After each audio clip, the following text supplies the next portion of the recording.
हा पहा संजय काका पाटील यांचा खरा चेहरा. विरोधकांना देखील मान खाली घालावी लागेल.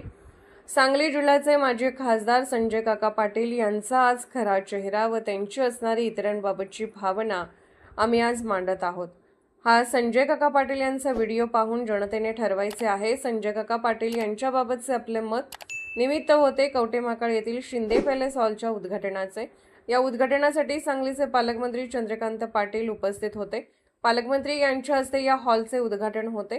यावेळी अनेक राजकीय सामाजिक क्षेत्रातील मान्यवर उपस्थित होते. चंद्रकांत पाटील यांनी हॉलचे उद्घाटन करण्यासाठी बांधण्यात आलेली रिबन मान्यवरांच्या हातामध्ये दिली.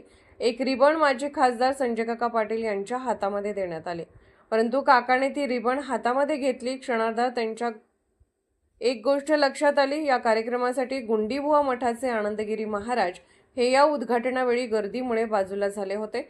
क्षणार्धात काकांच्या लक्षात हे आले. त्यांनी बाजूला होऊन आनंदगिरी महाराज यांना पुढे घेतले व उद्घाटनाची रिबीन त्यांच्या हातात दिले. हा क्षण फक्त आमच्या लक्षात आला. काकांनी स्वतःला या कार्यक्रमात दिलेले महत्त्व न पाहता त्यांनी क्षणात बाजूला होऊन आनंदगिरी महाराज यांना पुढे घेतले.